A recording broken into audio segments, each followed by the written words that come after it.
Today is a special video. We recently acquired our first AI client.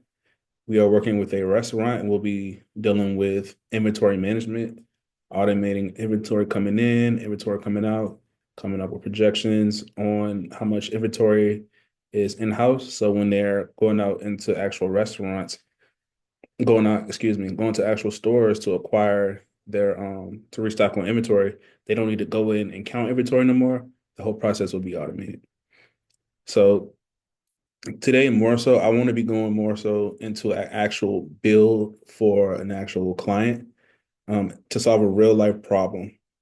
So a lot of the stuff I see on the internet nowadays is general problems being solved or general kind of creative ideas on how to use AI automation. For example, YouTube faceless shorts, um, lovable customized websites, things like um, YouTube shorts or YouTube videos using AI.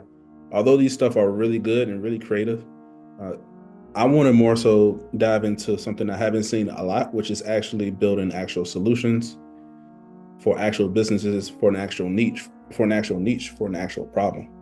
So today, that's what we'll be going to, kind of going to, how I built this automation. Although it's not 100% complete, just want to kind of go into the back end on how I created an automation to actually solve a real world problem for a real life industry that is an actual pain point. So let's get into it. Here is the entire build for the entire automation.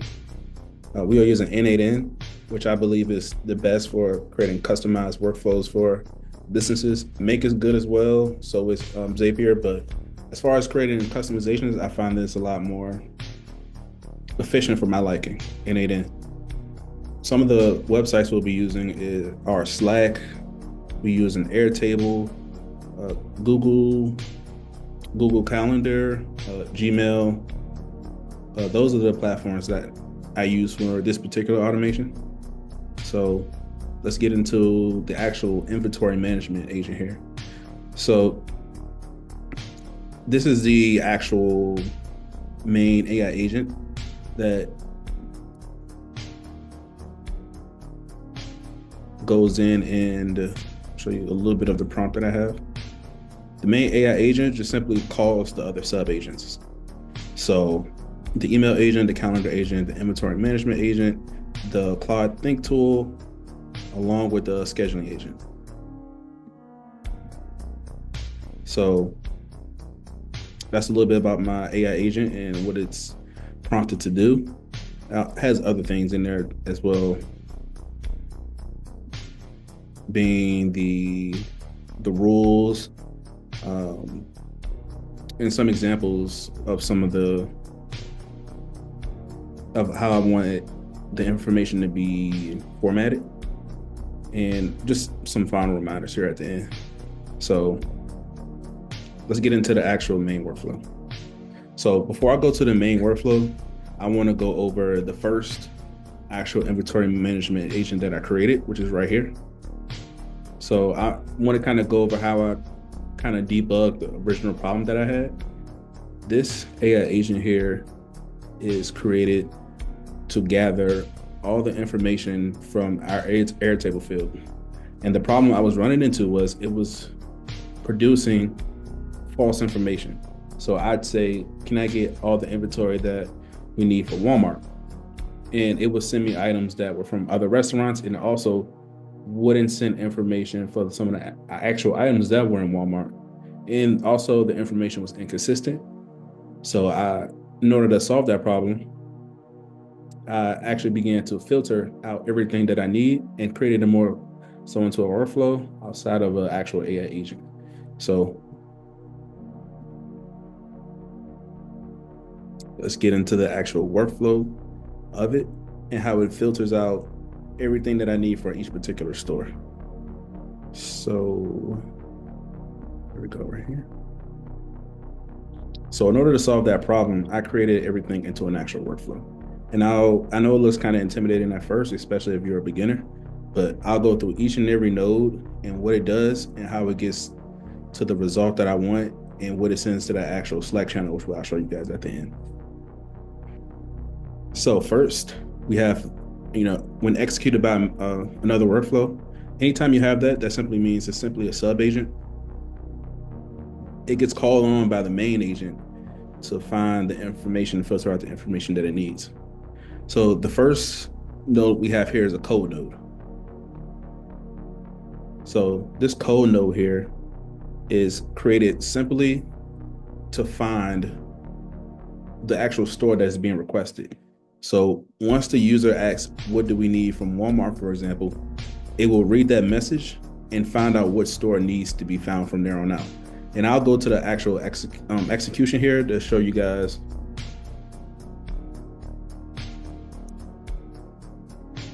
a better visual of kind of like how everything flows together. So let's get into the store finder again. So this is the query, or this is what was asked in the actual Slack channel.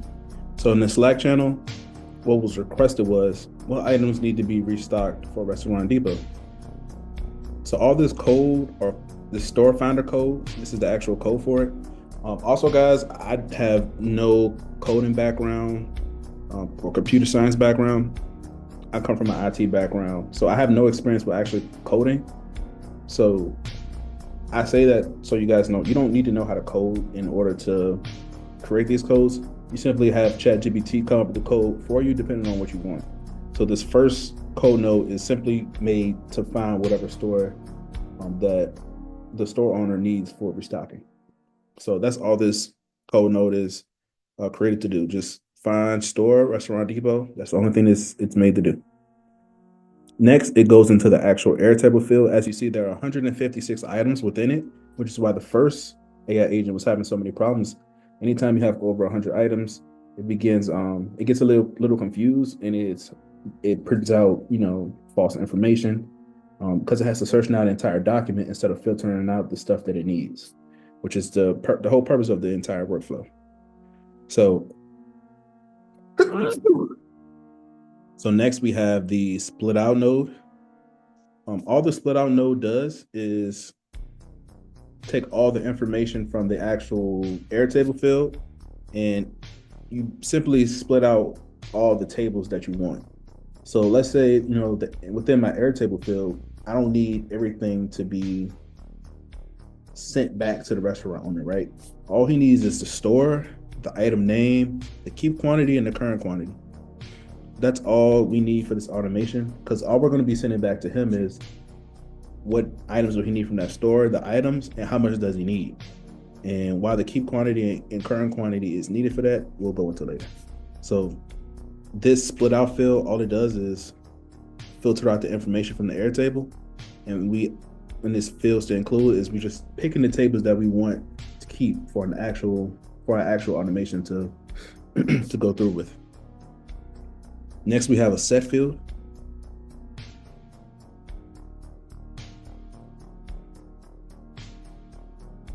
So all this set field is doing here is we're putting the item names into a string, the stores into a string, the current quantity into a number, and the keep quantity into a number.